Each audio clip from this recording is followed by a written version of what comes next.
husband and wife should decide together.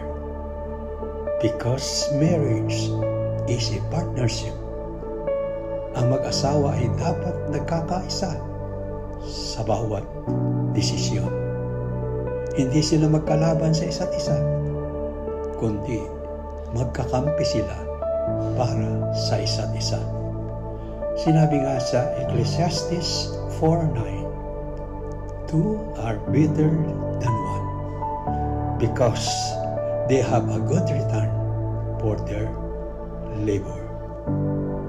At sinabi rin, mga brother and sisters, sa Amos 3:3, "Can two walk together unless they are agreed?"